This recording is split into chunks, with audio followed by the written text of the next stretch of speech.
Inshuti bakunzi b'insamirizi Black FM ndabaramutse ndabaha ikaze muri ano makuru hagizwe n'izi ngingo nkuru zikurikira. Wa 9 Rusama 2025 ni umukuru w'igihugu yugurura icese ibikorwa byo kwiyamamaza ku migambwe yose izohiganwa mu matora yimirije. Igiciro c'icayi kidatonoye kigiye kugurwa amafaranga 2,800 ku kilo, nayo amababi y'icayi matoto akazogurwa amafaranga 500. Kuva ku mugoroba wo kuri wa 4 Eklezia iramutswa umupapa mushasha, abategetsi batandukanye bakaba barungitse ubutumwa bwo gukeza papa mushasha. Hobert Bakaze niwe dufatikanije muhinga bw'ivyuma, Viviane Manirambona nije ngira ndabashikirize sangwe ikaze. Nkuko nayimejeje kubabwira mu nkuru rero kuri no wa 9 Rusama 2025 ni umukuru w'igihugu Evariste Ndayishimiye yugurira icese ibikorwa byo kwiyamamaza ku migambwe yose izohiganwa mu matora yimirije. Ayo matora rero akazoba y'abashinga amateka, abajenama b'amakomine, abakenguza amateka hamwe n'abakuru b'imitumba, abaserukira imigambwe rero hamwe n'abigenga bagasaba umugwiseni hamwe na leta gucungira neza umutekano w'abantu bose atakuraba umugambwe umwe. Ino nkuru tuyikesha Frère Bernice Ahishaki.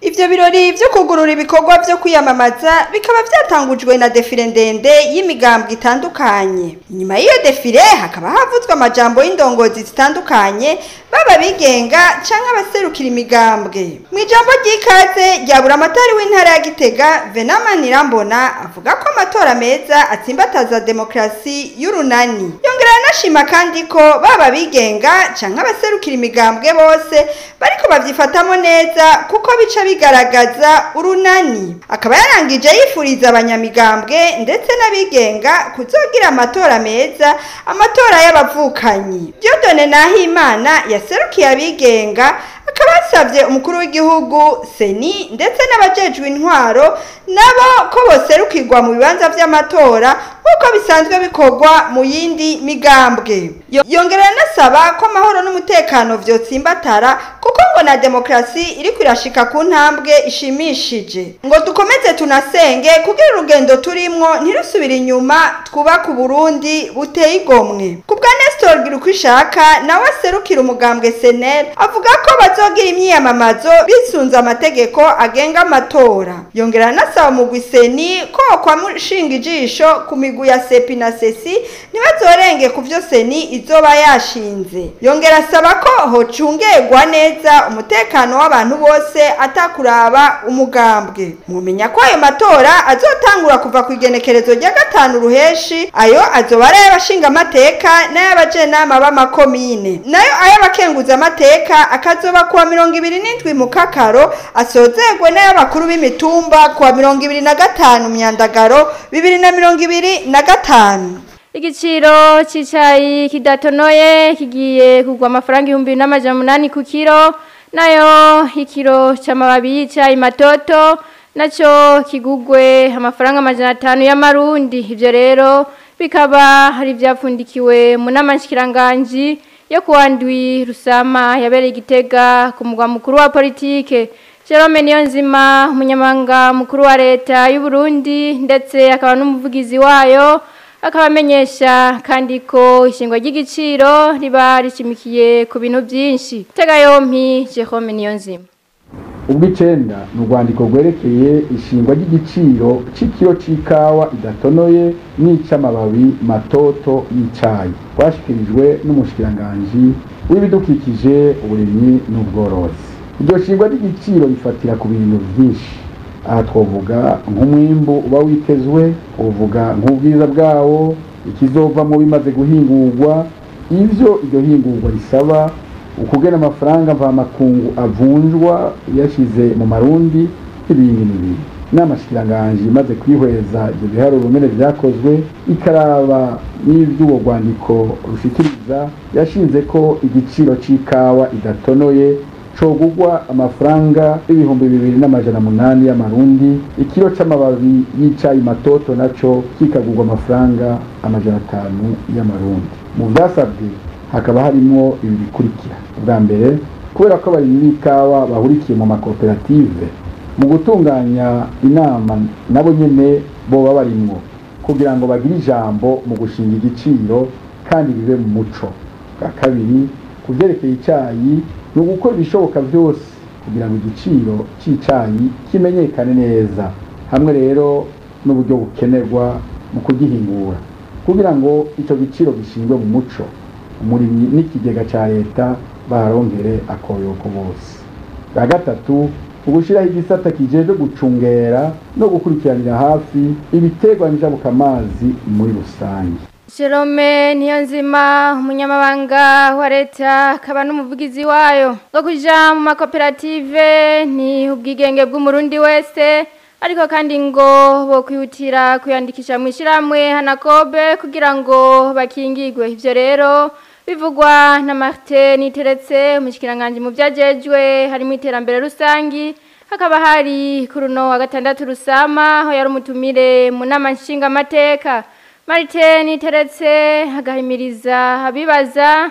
Martin Niteretse nako harahumuriza abibaza ko atangurane baronka kubwiwe ngo bivana nayo koperative hibigeze. Tega yompi Martin Niteretse. Rero kugira yitwe societe cooperative baca bava muri ivyo bahora bakora fate bitanditse bakavyandika neza bagaca bagenda muri kigo Hanakobe gaca kibahereza inkaratasi zivyemeza neza. Nibaza ko ico kirumvikana ko kwibutsa ko kugira kuja muri cooperative n'umwidegemvye abaja muri cooperative bari degemvye c'est libre. Hanyuma iyo bakeneye ko baduga bakava muri yo cooperative yabo ata bintu by'inyandiko birimo baca bagenda bakitura ico kigo nta kiringo tubaha. Iyo bashatse ko bahindura iyo cooperative yabo bari basanzwe bakora isanzwe barashobora kuca bahindura uwo munsi nyene bakagenda mu kigo Hanakobe gaca kibaha inkaratasi zemeza yuko ari societe cooperative. Kira noneho ariko bashinga amateka turiko turaraba kungene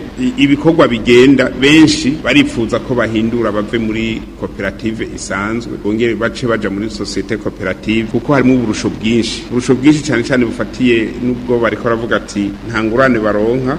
Hariho benshi bamaze kuronka ingurane ndabizi muri banke y'ugwaruka, muri banke de développement des femmes, hariho n'ama microfinance atari make amaze yatanguye gutanga ingurane zako muri Kopeke, CCM n'ahandi. Turiko turakurikira hariho n'amabanki atanguye kuzaratanga ingurane ku ma societe cooperative formelle, uruvuga nka BCAB yaratanguye bujya gutanga ingurane no muri banki Buna BCB bivana n'igisata babonye barimo. Igisata c'umuceri bijya kenshi baragitangira ko ingurane, igisata n'ikindi gisata numvise bariko barahurumbira igisata cibigazi n'ibindi.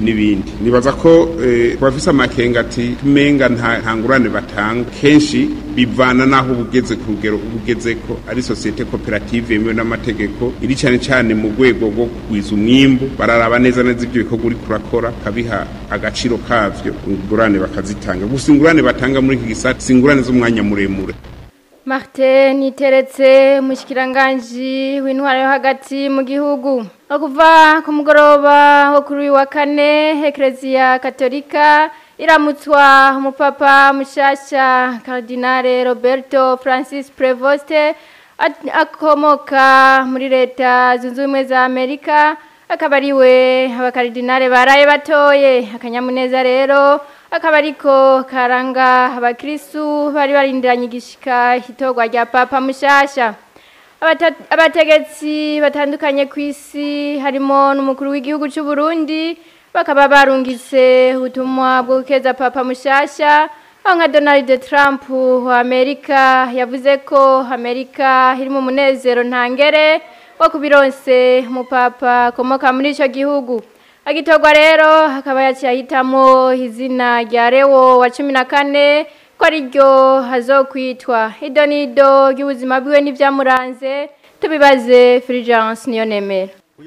Uyo mupapa mushasha yaratowe n'abakardinale ni Cardinal Roberto Francisco Prevost ava muri Leta Zunze Ubumwe za Amerika. Agaheza gutorwa akaba yaciye avuga ko azokwitwa Leo wa 14. Papa mushasha Leo wa 14 yavukiye mu gisagara ca Chicago muri Leta Zunze Ubumwe za Amerika igenekerezo rya 14 Nyakanga umwaka wa 1955. Se wiwe yamuka mu gihugu c'Ubufaransa, nyina nawe akaba yamuka mu gihugu c'Ubutaliyano. Uwo mupapa mushasha akaba ava mu muryango wa Augustino Mweranda, akaba kandi abaye wa mbere aturuka muri Leta Zunze Ubumwe za Amerika arongoye Eklezia Katolika. Mu vyerekeye amashure, Papa Leo wa 14 yize amashuri mu seminare yo mu muryango wa Augustino, hama yiga kaminuza ya Villanova muri Pennsylvania aho yaronkeye impamya bushobozi mu vyigwa vy'ibiharuro mu mwaka wa 1977 no mu vyigwa nyurabwenge bita filosofi. Papa Leo wa 14 yinjiye mu vyo kwihebera Imana mu mwaka wa 1978 aho yaciye akurikira ivyigwa vy'ijambo ry'Imana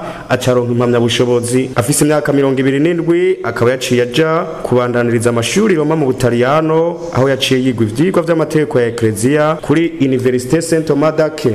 Akaba yararonse ibanga ry'ubusaseredote igenekerezo rya 19 ukwezi kwa gatandatu umwaka wa 1982. Yaronse impamya bushobozi ya doctora mu mwaka wa 1984 hama carungikwa gukorera ubutumwa mu gihugu ca Peru. Igenekerezo rya 26 Nyakanga umwaka wa 2015 niho Papa Francisco Roberto Francis Prevost kuba umwepiskopi mukuru wa diocese ya Chiclayo muri Peru muri 2018 naho acaba icegera c'urongo inama y'abepiskopi mu gihugu ca Peru. Mu mwaka wa 2023 Papa Francisco akaba yaramutumye ko i Roma aho yaciye amugira umukardinale aca anaronka amabanga hambaye Vatikano.